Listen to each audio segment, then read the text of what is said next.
وگ لگائی ہوئی ہے، جب وضو یا غسل کرتا ہوں تو نکال دیتا ہوں، لیکن باقی وقت لگی رہتی ہے جیسے نماز وغیرہ کے اوقات میں۔ کیا اس طرح میری نماز ہو جاتی ہے؟ نماز مکروہ تحریمی ہے، نبی صلی اللہ علیہ وسلم نے انسانی بال استعمال کرنے سے منع کیا، بالکل حرام ہے۔ تو آپ مصنوعی بالوں کی وگ لگا لیں، انسانی بالوں کی وگ نہ لگائیں۔ زینب عمر انڈیا سے، قربانی میں اگر قصائی نہ مانے اور حرام مغز میں چاقو مار دے تو اس سے جانور کا گوشت حلال ہوگا؟ جی گوشت تو حلال ہوگا، لیکن یہ عمل جائز نہیں ہے، برا عمل ہے۔ یوٹیوب کے اسلامی چینلز کی پیمنٹ حلال ہے؟ جی حلال ہے، اس پہ کئی دفعہ تفصیلی بیان ریکارڈ کروا چکا ہوں، البتہ چند فیصد پیسے صدقہ کر دیں، 2%، 2.5%، 5%، تو کچھ نہ کچھ صدقہ کر دیں تاکہ اس میں جو ایڈ ایسے آ گئے ہیں فوش، وہ آپ کی رقم اس سے پاک ہو جائے۔ باقی اس پہ میں دلائل سے پورا کلپ ریکارڈ کروا چکا ہوں، وہ دیکھ لیں۔ میرا شوہر ایک تندرست آدمی ہے لیکن وہ کماتا نہیں ہے، اسے کمانے کا بولو تو مارتا ہے۔ جی پاگل آدمی، میرے 6 بچے ہیں، ان کو پالنے کے لیے مجھے کیا اپنے بچے اور شوہر دونوں کو کما کر کھلانا پڑے گا؟ ایسے آدمی سے آپ علیحدگی لے لیں، اگر نہیں دے رہا تو ایسے شخص سے کورٹس کے ذریعے بھی کھلا لیا جا سکتا ہے۔ آپ 2 گواہوں کو لے کے جائیں کورٹ میں اور کہیں کہ بھئی یہ میرے اڑوس پڑوس میں رہتے ہیں اور میرے حالات جانتے ہیں، یہ سب جانتے ہیں اس بات کو کہ میرا شوہر مجھے بالکل نان نفقہ نہیں دیتا، اور جب میں اس سے نان نفقے کی بات کرتی ہوں تو مجھے الٹا مارنا شروع کر دیتا ہے۔ تو کورٹ اس کو جو ہے گواہوں کی موجودگی میں پہلے تو اس کو بلائے شوہر کو، شوہر بیان دے، اور اگر وہ ثابت ہو جاتا ہے کہ واقعی یہ کر رہا ہے گواہوں سے تو پھر کورٹ جو ہے نکاح کو ختم کر دے، تو اس طریقے سے نکاح ختم ہو جائے گا۔ تو میرا خیال ہے آپ کے لیے شوہر کے پاس رہنا درست نہیں ہے، علیحدگی اختیار کریں ایسے آدمی سے۔ اچھا بھائی، میرے پاس 6 تولے سونا ہے اور وہ گروی رکھا ہوا ہے، کہاں رکھا ہوا ہے بھائی ذرا بتا دیں، اور ہمارے اوپر قرضہ بھی بہت زیادہ ہے، کیا اس صورت میں بھی قربانی فرض ہے؟ ابھی تو زکوٰۃ کے مسائل لوگ رمضان میں پوچھ رہے ہیں، آپ یہ بھائی 2026 ہے 25 ہے، میں جگہ 26 بیان میں بھی 26 بول دیا میں نے۔ اچھا خیر، تو کہتے ہیں 6 تولے 2025 چل رہا ہے یہ رمضان اور آج جمعرات، 6 تولے سونا اور وہ گروی رکھا ہوا ہے۔ دیکھیں آپ کے پہ قرضہ کتنا ہے، تو قرضہ سونے یعنی سونا نکال کے بھی یعنی قرضہ اس سے بھی زیادہ ہے، تو پھر نہ قربانی ہے نہ زکوٰۃ ہے، لیکن جتنا سونا ہے اور قرضہ اس سونے کی قیمت سے مائنس کر کے دیکھیں کتنا اضافی بچ رہا ہے، تو اس اضافی اگر وہ 52.5 تولہ چاندی سے زیادہ ہے تو پھر زکوٰۃ بھی ہے اور قربانی بھی ہے آپ کی۔ اگر بیٹی کے لیے کوئی بھی رشتہ آئے اور اس کا باپ کہے کہ ماں جانے، تو کیا صورت میں ماں اپنی بچوں کا رشتہ کر سکتی ہے، بچی کا رشتہ کر سکتی ہے؟ جی کر سکتی ہے، لیکن باپ کو چاہیے کہ وہ یہ نہ کہے کہ ماں جانے، باپ زیادہ اچھا فیصلہ کر سکتا ہے، اس کو حالات کا زیادہ علم ہوتا ہے، تو اس لیے یہ بالکل ایسے دستبردار ہو جانا بھائی اماں سے پوچھو یہ مناسب نہیں ہے۔ باقی ماں پھر ایسی صورت میں کرے گی، ظاہر ہے کہیں نہ کوئی نہ کوئی تو بچی کا رشتہ کرے گا ہی نا۔ نکاح کے موقع پر اگر والد کے سر نیم میں غلطی ہو جائے تو کیا نکاح جائز ہے؟ او بھائی یہ تو بڑا غلط مسئلہ ہو گیا، والد کے سر نیم میں، والد کا جو اصل نام ہے وہ اگر پورا لیا ہے، سر نیم میں غلطی ہو جائے تو نکاح ہو جائے گا، لیکن والد ہی کا نام اگر نہیں لیا یعنی والد کی جگہ کسی اور کا نام ڈال دیا تو پھر نکاح نہیں ہوگا۔ میں سعودیہ میں ہوتا ہوں، میرے گھر والے میرے رشتے تلاش کر رہے ہیں اور انہیں ایک رشتہ پسند بھی آیا ہے، لیکن وہ لڑکی والوں نے یہ بات کافی عرصے بعد بتائی کہ لڑکی کا پہلے نکاح ہو چکا ہے لیکن رخصتی نہیں ہوئی، ہم نے طلاق لے لی تھی۔ یہ بات میرے گھر والوں کو بری لگی، انہوں نے میری رائے پوچھی، میں نے رضامندی ظاہر کر دی، لیکن اب گھر والے نہیں مان رہے تو میں گھر والوں کو کس طریقے سے مناؤں؟ گھر والوں سے بولو اتنے زیادہ نخرے مناسب نہیں ہے، آپ کی بھی کل بیٹیاں ہوں گی اور آپ کے بھی بہنیں ہوں گی اور آپ کے خاندان میں بھی لڑکیاں ہوں گی، اب اگر نکاح ہوا تھا اور رخصتی سے پہلے طلاق ہو گئی تو کیا اس میں، تو اس میں کون سا کوئی اتنا بڑا طوفان آ گیا؟ تو اس لیے محض اس بیس پہ آپ انکار نہ کریں کہ انہوں نے ہمیں بتایا کیوں نہیں، بہت سی چیزیں لڑکی والے نہیں بتا رہے ہوتے، ان کو مجبوری ہوتی ہے کہ خام خام ایک وہم پیدا ہو جائے گا، یا تو رخصتی ہو گئی ہوتی نا پھر نہ بتاتے تو یہ واقعی بڑا جرم تھا، خالی کاغذ میں نکاح ہوا ہے اور رخصتی سے پہلے ہی طلاق ہو گئی، بیچیوں وہ جو وجوہات ہوتی ہیں غلط فہمیاں پھیل جاتی ہیں، تو یہ کوئی اتنا بڑا مسئلہ نہیں ہے جس کی بیس پہ آپ کے گھر والے رشتے سے انکار کر رہے ہیں، بالکل غلط بات ہے یہ۔ محمد ہارون، ہر کام کرنے سے پہلے بسم اللہ پڑھنی چاہیے، تو کیا بسم اللہ پڑھنے سے پہلے تعوذ پڑھنا ضروری ہے؟ نہیں بھائی، خالی بسم اللہ کافی ہے۔ 5 وقت صرف فرض نماز ادا کرنے سے کیا نماز مکمل ادا ہو جاتی ہے؟ کیا سنت اور نوافل ادا کرنا ضروری ہے؟ سنت موقدہ ادا کرنا ضروری ہے، ویسے تو فرض کر لیں گے تو فرض تو ادا ہو جائیں گے، لیکن یہ کہ نبی صلی اللہ علیہ وسلم نے جب بھی یہ فرض نماز پڑھی ہے سنت موقدہ کے ساتھ پڑھی آپ صلی اللہ علیہ وسلم نے، تو یہ سنت موقدہ فرائض ہی کے تابع ہوتی ہیں، تبھی الگ سے نہیں ہوتی۔ دیکھیں اشراق کی نماز تو آپ الگ سے بھی پڑھ لیں، تہجد الگ سے بھی پڑھ لیں، لیکن یہ جو فرض نمازوں کی سنتیں یہ فرض نمازوں کے ساتھ ہی خاص ہیں، تو اس سے پتہ چلتا ہے یہ انہی نمازوں کی تکمیل کا ذریعہ ہے اور ایک طرح سے انہی کا حصہ ہے کہ ان کو وہ مکمل جب تک نہیں ہوں گی، کامل طور پہ مکمل جب تک یہ سنت موقدہ ساتھ میں نہیں ملائیں گے. تو اس لیے فجر کی 2 سنتیں، ظہر سے پہلے 4 سنتیں، ظہر کے بعد 2 سنتیں، مغرب کے بعد 2 سنتیں، عشاء کے بعد 2 سنتیں، یہ لازمی پڑھنی چاہیے، ان کو چھوڑنا ٹھیک نہیں ہے. ہاں کبھی بہت زیادہ تھکاوٹ ہو یا ٹریولنگ میں ہو، سفر کے دوران یعنی چل رہے سفر کر رہے ہو تو پھر چھوڑ بھی سکتے ہیں. کیا تکبیرات تشریق سفر میں بھی پڑھی جائے گی؟ تکبیرات تشریق جی ہاں سفر میں بھی پڑھی جائے گی. انڈیا سے کسی نے پوچھا کہ نماز ایسی جگہ پر پڑھی جائے جہاں سے لوگوں کا آنا جانا ہو تو نماز کے آگے کتنی لمبی اور چوڑی چیز رکھنی پڑے گی جس سے سامنے سے لوگ آسانی سے گزر سکیں؟ بھائی کم از کم اتنی کہ 1 انگلی کے برابر اس کی موٹائی ہو اور ایک بالش کم سے کم 1 بالش اونچائی ہو. اتنا بڑا سترہ ہونا ضروری ہے، اس سے چھوٹا نہیں چلے گا. کیا پورا وضو ایک ہی وقت میں کرنا ضروری ہے، جیسے کہ آدھا وضو کر لیا اور پیر چھوڑ دیے اور 5-10 منٹ بعد پیر دھو لیے؟ کیا اس طرح وضو ہو جائے گا؟ ہو جائے گا، لیکن یہ خلاف سنت ہے اور بے وقوفی بھی. آدھا پیر دھو کے کیوں جا رہے ہو؟ باقی بھی آدھا ابھی دھو لو، اس میں کون سا کوئی سمجھ نہیں آیا مجھے. بہرحال ہو جائے گا وہ. اگر کسی آدمی کی 3 بیویاں ہیں اور اس آدمی کا انتقال ہو جائے، افسوس اس پر ہوا کہ چوتھی سے پہلے انتقال ہو گیا. بہرحال کسی آدمی کے 3 بیویاں کہاں چلا گیا، سوال نہیں ہو گیا اتنا بھی افسوس. ہاں اگر کسی آدمی کی 3 بیویاں ہوں اور اس آدمی کا انتقال ہو جائے اور اس کی کوئی نرینہ اولاد نہ ہو، ساری بیٹیاں ہی بیٹیاں ہوں، اور ایک بیوی کا بھی انتقال ہو جائے، وفادار تھی اپنے شوہر کے بعد چلی گئی اپنے شوہر کے پاس، اس کی بھی بیٹیاں ہوں، تو کیا ان بیٹیوں کا وراثت میں کوئی حصہ ہوگا؟ دیکھیں جس آدمی کی صرف بیٹیاں ہی بیٹیاں ہیں تو جب اس کی ڈیتھ ہوئی، اللہ تعالیٰ مغفرت فرمائے، تو اس کی وراثت 2/3 اس کی بیٹیوں میں جائے گی اور 12.5% یعنی 8واں حصہ تینوں بیویوں میں برابر ڈیوائڈ ہو جائے گا. اب جس بیوی کا انتقال ہوا تو اس کی وراثت بھی پھر اس کی بیٹیوں میں 2/3 جائے گی، یعنی جس کا 12.5 جو شوہر سے ملا تھا وہ 12.5 بھی اس کی بیٹیوں میں 2/3 چلا جائے گا، یعنی 66.6%. تو خلاصہ یہ نکلا کہ اس آدمی کی جو دوسری بیٹیاں ہیں ان کو تو اس آدمی سے 2/3 ملے گا، لیکن اس بیوی کی وفات کے بعد جو اس کی بیٹیوں کا حصہ وہ زیادہ ہوگا، کیونکہ ان بیٹیوں کو باپ کی طرف سے بھی مل رہا ہے اور ماں کی طرف سے بھی مل رہا ہے. باقی وراثت کا کیا ہوگا وہ آپ وارثوں کی تفصیل لکھ کے بھیجیں گے تو میں بتا سکتا ہوں. بہرحال افسوس اس پر ہوا کہ چوتھی سے پہلے دنیا سے چلے گئے. اے لوگو تم سب کے سب اللہ کے در کے فقیر ہو، محتاج ہو، اور اللہ وہ ذات ہے جو غنی بھی ہے اور حمید بھی. غنی کا مطلب بے پرواہ، جسے کسی کی ضرورت نہ ہو. حمید کا معنی قابل تعریف. تو اللہ نے ہمیں اس آیت میں بتایا کہ ہم سب اللہ کے در کے محتاج ہیں. اللہ تعالیٰ نے انسان کو اشرف المخلوقات پیدا کیا، سب سے زیادہ عزت والی مخلوق، اور انسان کو عزت دے کے یہ بتایا کہ تم نے صرف میرے سامنے جھکنا ہے، کسی اور کے سامنے نہیں جھکنا. کسی اور کے سامنے جب انسان جھکتا ہے تو اس جھکنے کی 2 قسمیں ہیں. ایک قسم ایسی ہے جس سے وہ اسلام سے ہی خارج ہو جاتا ہے، اور ایک قسم ایسی ہے جس سے اسلام سے خارج تو نہیں ہوتا لیکن اس کی عزت اللہ کی نظر میں گر جاتی ہے. ایک جھکنا جس سے انسان اسلام سے ہی خارج ہو جاتا ہے وہ ہے وہ ذلت اور کسی اور کے سامنے وہ انکساری جو عبادت کہلاتی ہے، یعنی کسی اور کی عبادت پہ آ جانا. عبادت کسے کہتے ہیں؟ کسی کے سامنے کسی کی ایسی تعظیم کرنا کہ آپ کا یہ نظریہ ہو کہ جس کی میں تعظیم کر رہا ہوں لہو سلطۃ غیبیۃ، اس کو ایک غیبی قدرت حاصل ہے جس قدرت کے ذریعے یقدر بها علی النفع والضرر بغیر السبب، کہ وہ بغیر کسی سبب کے میری مدد کر سکتا ہے، مجھے نفع پہنچا سکتا ہے یا مجھے نقصان پہنچا سکتا ہے. جب کسی کے بارے میں آپ کا یہ نظریہ ہوگا کہ یہ مجھے فائدہ پہنچا سکتا ہے اور نفع، اور یہ فائدہ اور نفع کسی لاجک کے تحت نہیں، ویسے ہی جب چاہے پہنچا سکتا ہے، اس جذبے کے ساتھ جب آپ کسی کی تعظیم کریں گے تو یہ تعظیم عبادت کہلائے گی. یہ اللہ کے علاوہ کسی اور کے لیے جائز نہیں. سمجھ رہے کہ نہیں سمجھ رہے بھائی؟ یہ جو ہمیں کہا جاتا ہے کہ غیر اللہ کی عبادت شرک ہے، تو یہاں عبادت کا مطلب سمجھیں. عربی میں عبادت جو ہے نا، جو قرآن میں حدیث میں عربی میں عبادت مختلف معنوں میں یہ لفظ استعمال ہوتا ہے. غلامی، عبادت کا لفظی مطلب کیا ہے؟ غلامی. تو صرف غلام بننے سے آدمی شرک تھوڑی ہو جاتا ہے، مشرک تھوڑی ہو جاتا ہے کسی کا غلام بننے سے. غلامی تو جو کمپنی کے ملازم اپنے باس کی غلامی کر رہے ہوتے ہیں، خادم اپنے آقا کا غلام ہوتا ہے. تو عبادت کا لفظی ترجمہ تو ہے غلامی، لیکن عبادت جب ہم کسی کی کر کے مشرک بن جاتے ہیں تو اس میں صرف اس سے غلامی مراد نہیں ہوتی. اصل میں آج کل نا توحید ہی کو ڈیفائن نہیں کیا جا رہا کہ توحید کہتے کس کو ہیں, شرک کسے کہتے ہیں, تو بڑے مسائل کھڑے ہو گئے ہیں معاشرے میں.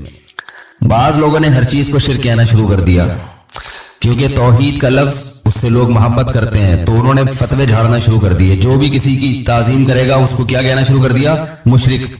اور بعض لوگوں نے اتنی تعظیم شروع کر دی کہ مشرک بھی ہو گئے مگر ان کا وضو بی بی تمیزہ کا وضو ہے. وہ توحید کی جتنی مرضی دھجیاں اڑا دیں ان کی توحید ٹوٹتی نہیں ہے. بی بی تمیزہ کا وضو سنا ہے؟ بی بی تمیزہ جو ہے وہ نماز نہیں پڑھتی تھی, تو مسجد کے قاری صاحب نے اس کو کہا نماز پڑھا کرو. اس نے کہا وضو نہیں آتی, تو انہوں نے کہا چلو وضو کا طریقہ میں تمہیں سکھا دیتا ہوں. تو بی بی تمیزہ کو مکمل وضو کرایا انہوں نے کہ ایسے کرتے ہیں. مکمل وضو کرا کے سفر پہ چلے گئے. 8-10 سال کے بعد قاری صاحب واپس آئے. بی بی تمیزہ سے پوچھا نماز پڑھ رہی ہو؟ کہا الحمدللہ 10 سال میں ایک نماز بھی قضا نہیں کی. بھائی وضو بھی کرتی ہو, وہ تو آپ کرا کے چلے گئے تھے. تو یہ 10 سال سے بی بی تمیزہ کے 6 بچے ہوئے, اس میں بھی وضو نہیں ٹوٹا ان کا. تو یہ بڑا پاورفل وضو ہے یا نہیں ہے؟ تو بعض لوگوں کی توحید اتنی پاورفل ہوتی ہے کہ وہ جو مرضی کرتے رہیں ان کی توحید ٹوٹتی نہیں ہے. یا رسول اللہ مدد بھی ہے, یا غوث اعظم بھی مدد, اور علی بھی مشکل کشا, اور فلاں بھی مشکل کشا, فلاں بھی حاجت روا. ساری دنیا سے مدد مانگیں گے اور یہ نظریہ رکھیں گے ہم جہاں بیٹھے ہیں جدھر سے نبی کو پکاریں, نبی ہماری پکار سنتے ہیں, ہماری پکار کا جواب دیتے ہیں, ہماری حاجت روائی کرتے ہیں. تو یہ اتنی پاورفل توحید ہے کہ یہ کچھ بھی کرتے رہو یہ توحید ان کی ٹوٹتی نہیں ہے. تو یہ اس سے تو بی بی تمیزہ کا وضو ہو گیا. یہ تو افراط و تفریط غلو ہے. بعض لوگ توحید کے معاملے میں ایسے سینسٹیو ہیں کہ ان کی نظر میں ہر ایک کیا ہے, مشرک ہے. وہ اگر کسی کو دیکھیں گے نا اپنے پیر صاحب کے جوتے اٹھا رہا ہے تو وہ بھی گویا مشرک ہے, اس نے تعظیم کی. کسی بزرگ کا ہاتھ چوم رہا ہے تو وہ بھی مشرک. فضائل اعمال کی کرامتیں جو ہیں وہ بھی کیا ہیں, حالانکہ وہ کرامتیں ہیں. کرامت تو توحید کی علامت ہوتی ہے کہ اللہ اپنے بندوں کے ہاتھوں یہ بھی کر سکتا ہے. تو اللہ کی توحید کی دلیل ہے, قدرت کی دلیل ہے کہ اللہ نے کسی بزرگ کے ہاتھ پہ یہ بھی کر کے دکھا دیا. تو اللہ کی قدرت کی دلیل ہے, بزرگ کی قدرت کی تھوڑی دلیل ہے. لیکن اس کو بھی انہوں نے کیا کہنا شروع کر دیا, شرک. فضائل صدقات بھی شرک, فضائل اعمال بھی شرک. مگر یہی کرامتیں جب بخاری اور مسلم کے محدثین اور راویوں سے صادر ہوں تو وہاں کوئی کلپ مارکیٹ میں نہیں آئے گا. چپ, ٹھیک ہے نا, سمجھ رہے ہیں؟ فضائل اعمال یا فضائل صدقات میں کوئی بزرگ کی کرامت ہے کہ مردہ زندہ ہو گیا تو فلانا ہو گیا تو ڈمکانا ہو گیا, تو وہ شرک.